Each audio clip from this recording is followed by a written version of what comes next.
The dark brown shades of my skin only add color to my tears. Oh, oh, that splash against my hollow bones that rocks my soul. Oh, oh, oh, oh.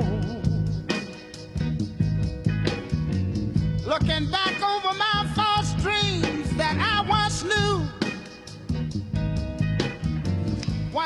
Is it because I'm black? Syl Johnson, here on Democracy Now!, democracynow.org, The War and Peace Report. I'm Amy Goodman with Juan Gonzalez. Well, President Obama's election a year and a half ago continues to be lauded for ushering in a new era of colorblindness. The very fact of his presidency is regarded by some as the final nail in the coffin of Jim Crow. Yet today there are more African Americans under correctional control, whether in prison or jail, on probation or on parole, than there were enslaved in 1850. And more African American men are disenfranchised now because of felon disenfranchisement laws than in 1870. A new book by legal scholar and civil rights advocate Michelle Alexander argues that although Jim Crow laws have been eliminated, the racial caste system it set up was not eradicated. It's simply been redesigned, and now racial control functions through the criminal justice system. We're joined now from Columbus, Ohio, by Michelle Alexander, author of the new book, The New Jim Crow, Mass Incarceration in the Age of Colorblindness. Her latest article exploring how the war on drugs gave birth to what she calls a permanent American undercaste. It's available at TomDispatch.com. She's a former director of Racial Justice Project at the ACLU of Northern California. She now holds a joint appointment at the Kirwan Institute for the Study of Race and Ethnicity and the Moritz College of Law at Ohio State University. Michelle Alexander, welcome to Democracy Now! Nearly half of America's young black men are behind bars or have been labeled felons for life. That's an astounding figure. Also, what does it mean in terms of their rights for the rest of their lives? Yes, thanks largely to the war on drugs, a war that has been waged almost exclusively in poor communities of color, even though studies have consistently shown that people of color are no more likely to use or sell illegal drugs than whites.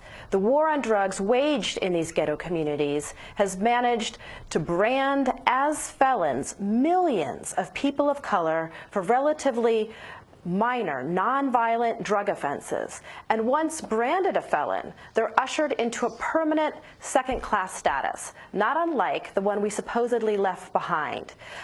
Those labeled felons may be denied the right to vote, are automatically excluded from juries, and may be legally discriminated against in employment, housing, access to education, public benefits, much like their grandparents or great-grandparents may have been discriminated against during the Jim Crow era.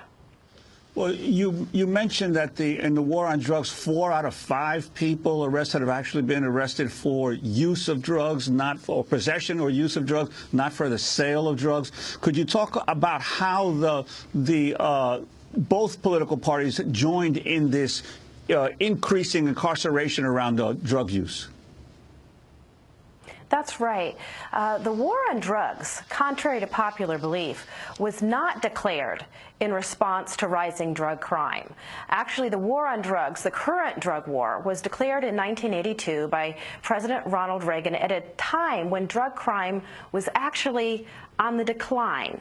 A few years later, crack cocaine hit the streets in poor communities of color across America, and the Reagan administration hired staff to publicize crack babies, crack mothers, crack dealers in inner city communities in an effort to build public support and more funding, and ensure more funding for the new war that had been declared. But the drug war had relatively little to do with drug crime even from the outset. The drug war was launched in response to racial politics, not drug crime.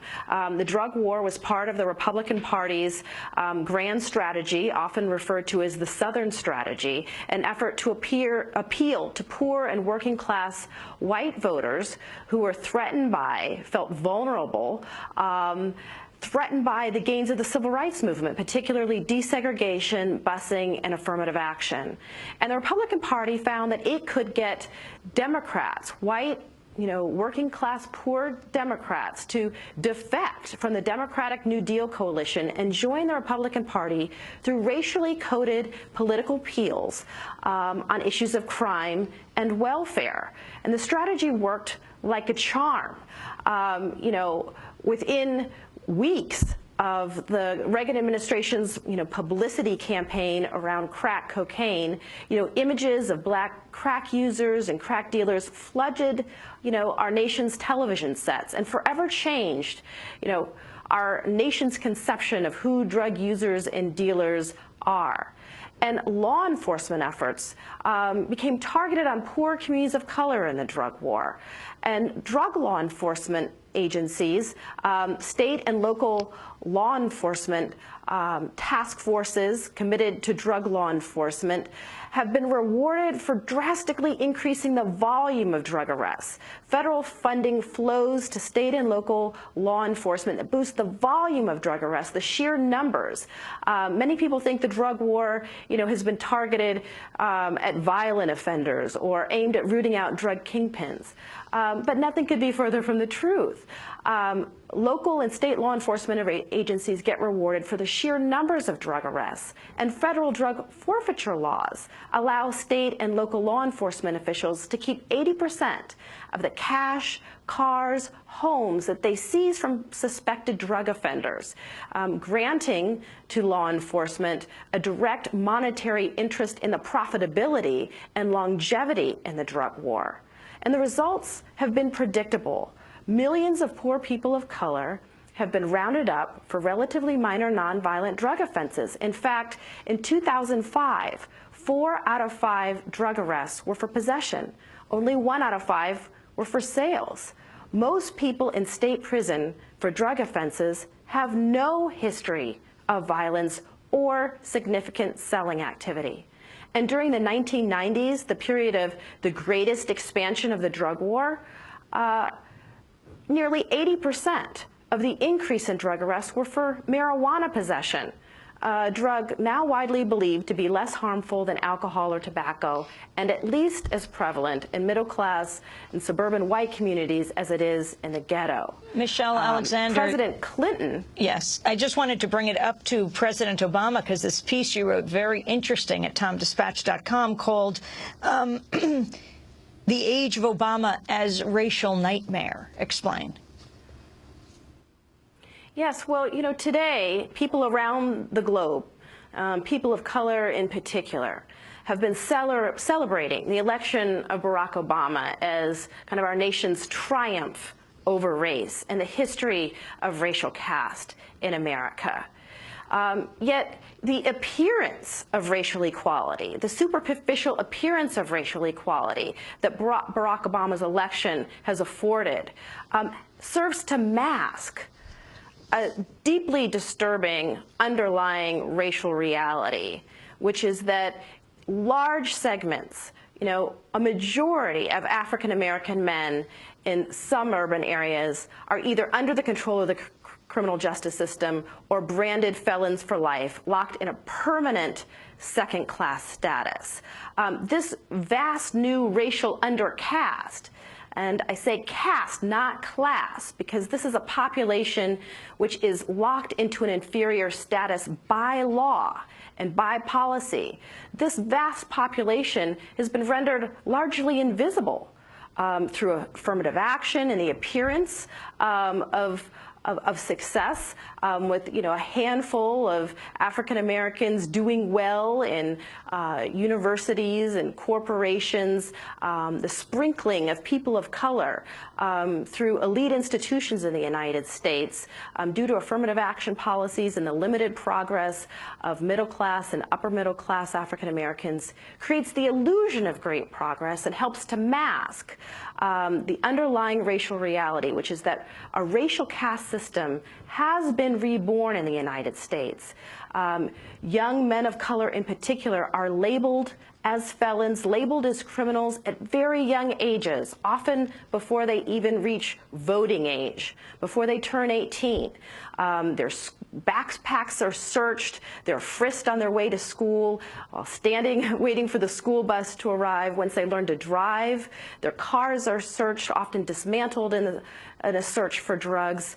The drug war waged in these poor communities of color has created generations of black and brown people who have been branded felons and relegated to a permanent second-class status for life. And the reason for their excommunication from our society, our mainstream society, is for engaging in precisely the same kind of drug activity that is largely ignored in middle-class and upper-middle-class white communities. People often say to me, well, if black and brown men don't want to be labeled felons, well, then they just shouldn't commit drug crimes. But we have known as a nation for a long time now that simply prohibiting drug activity does not lead people to stop using illegal drugs. We learned that lesson with alcohol prohibition. Banning the use of alcohol didn't discourage many people from using or selling alcohol. And people of color are no more likely to use or sell illegal drugs than whites. Our stereotype of a drug dealer in the United States is of an African-American kid standing on a street corner with his pants hanging down. But the reality is that drug dealing happens everywhere in America. Drug markets in the United States, much like our society generally, is relatively segregated by race. We're going to have to leave it there for part one of this interview, Michelle Alexander, but we're going to ask you to stay after for part two, which we'll play on Democracy Now! Michelle Alexander, her new book is called The New Jim Crow, Mass Incarceration in the Age of Colorblindness. That does it for our show. Check our job listings at democracynow.org. Online Outreach and Communications Manager open. I'm Amy Goodman with Juan Gonzalez. Thanks for joining us. We turn now to the second part of our interview with legal scholar, civil rights advocate, and author Michelle Alexander. Her book is The New Jim Crow, Mass Incarceration in the Age of Colorblindness. Former director of the Racial Justice Project at the ACLU of Northern California, she now holds a joint appointment at the Kirwan Institute for the Study of Race and Ethnicity and the Moritz College of Law at Ohio State University. We continued yesterday's interview with Michelle Alexander after the broadcast, and we started with a clip of President Obama's speech at the NAACP Centennial Celebration last year. We've got to say to our children, yes, if you're African American, the odds of growing up amid crime and gangs are higher. Yes, if you live in a poor neighborhood, you will face challenges that somebody in a wealthy suburb does not have to face. But that's not a reason to get bad grades. That's not a reason to cut class. That's not a reason to give up on your education and drop out of school. No one has written your destiny for you. Your destiny is in your hands. You cannot forget that. That's what we have to teach all of our children. No excuses. Michelle Alexander, no excuses. Can you respond to President Obama? Well, I think, a major point that is often lost in debates about the so-called underclass, poor African Americans who are trapped in racially segregated ghettos. The point that's often missed is that huge percentages of the people residing in those communities have been branded felons, and therefore discrimination is perfectly legal against them. Employment discrimination is perfectly legal. Most job applications, ranging from Burger King clerk to accountant, ask whether you've been convicted of a felony. And studies show that, about 70% of employers say they won't even consider hiring someone who's been convicted of a drug felony. Public housing is off limits to you if you've been convicted of a felony. For a minimum of 5 years, you are deemed ineligible for public housing once you've been branded a felon. Discrimination in private housing markets, perfectly legal. So here you are, recently released from prison, having been branded a felon for engaging in precisely the kind of drug activity that's ignored in middle-class white communities. You're branded a felon, you can't get a job, and then public housing is off limits to you, where are you expected to sleep? So an aunt or grandmother takes you in. Now, let's say you're one of the lucky few who managed to get a job. Well, up to 100% of your wages can be garnished. That's right, up to 100% of your wages can be garnished to pay the costs of your imprisonment.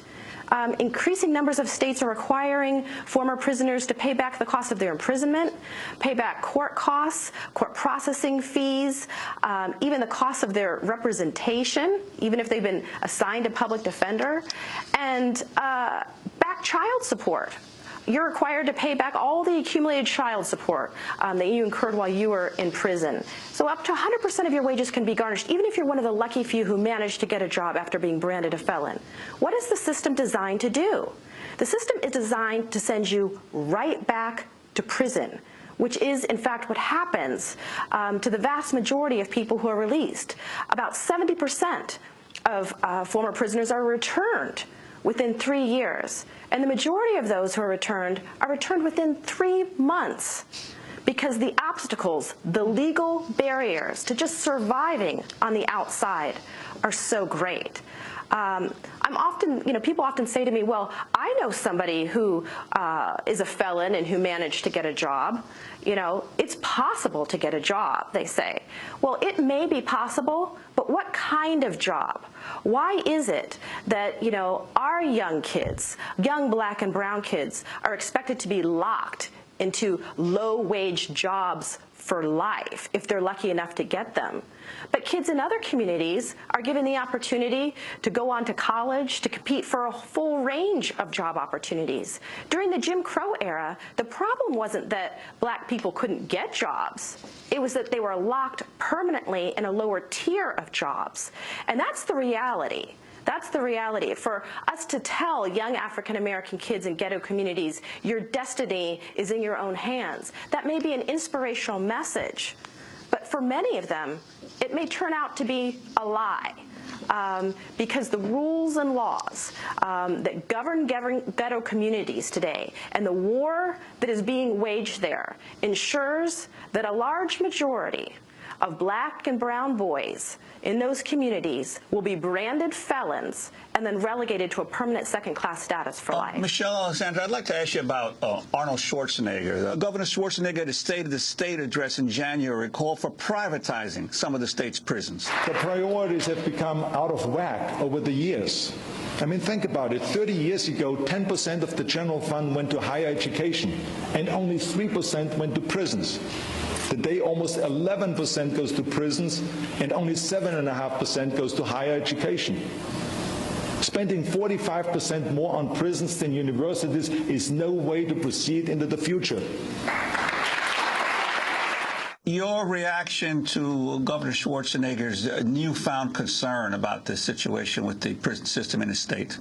Yes, well, many people reacted with glee to Governor Schwarzenegger's kind of apparent embrace of the books not bars theme that had been a rallying cry for grassroots organizations in the state for more than a decade. But if you read between the lines there, what Schwarzenegger is actually saying is not that we should change our laws to ensure that nonviolent drug offenders don't end up spending years or decades behind bars, or that we should rethink harsh mandatory minimum sentences or our 3 strikes laws, which have been responsible for the prison boom in California and other states around the country. His remedy has not been to reduce prison populations through kind of rethinking draconian laws, but instead to privatize, try to save money, make warehousing and caging human beings cheaper by privatizing the system. Certainly, this announcement must have been met with glee on Wall Street, where, many companies like the Correctional Corporation of America, is making millions of dollars and hopes to expand its market of caging human beings for a profit. So sadly, although, Schwarzenegger embraced the Books Not Bars motto, what he actually plans to do in practice is, or may well be, worse than the system that we have today. I'd like to ask you about another aspect of this whole issue in terms of, you mentioned mandatory sentencing laws, especially in relationship to the war on drugs. One of the aspects that rarely gets much attention, you might want to talk about it, is how mandatory sentencing laws have essentially corrupted the criminal justice system by pressuring many defendants to basically cop a plea rather than take their chances through an actual trial where their guilt or innocence might be decided by a jury. That's right. We will never know how many innocent people are doing time for supposed drug offenses in the United States. But there's good reason to believe that those numbers are higher than they've ever been because of mandatory sentencing laws. Today, for a relatively minor drug crime, you could be looking at 5, 10, even a life sentence in prison.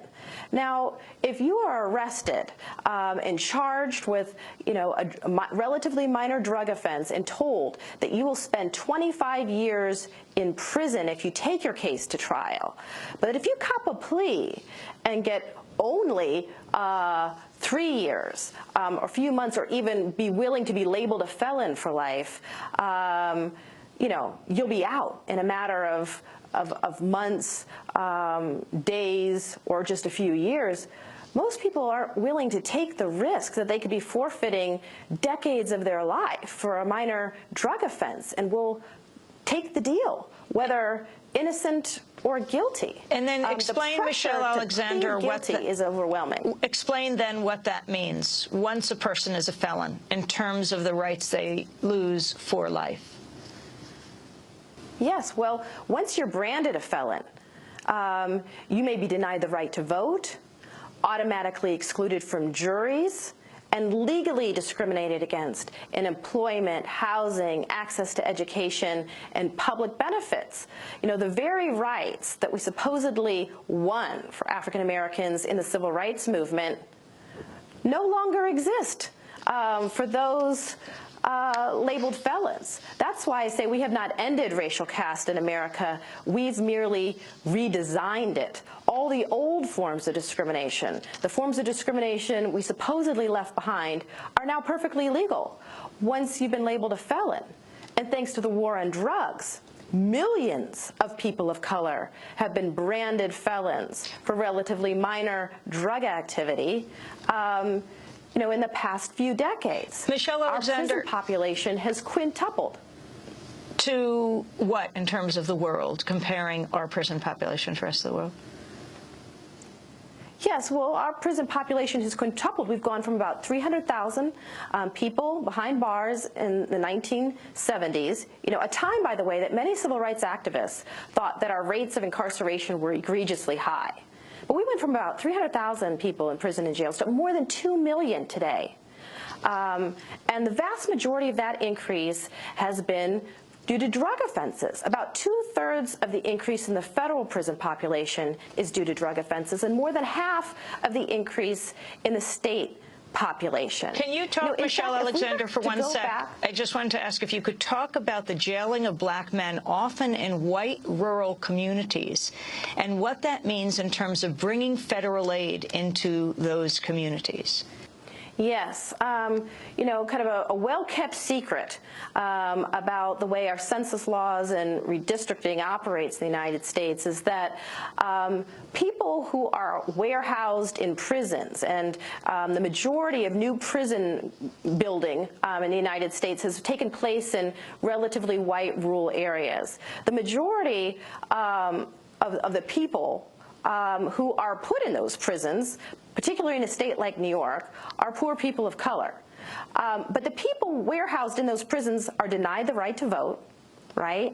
But those people behind bars are counted through the census as part of the local population for the purposes of redistricting, leading to a greater number of state representatives assigned to those rural communities, even though the people behind bars can't vote and they're not accountable to them. And additional federal funding flows to those communities because their population has been inflated because they have such large prison populations.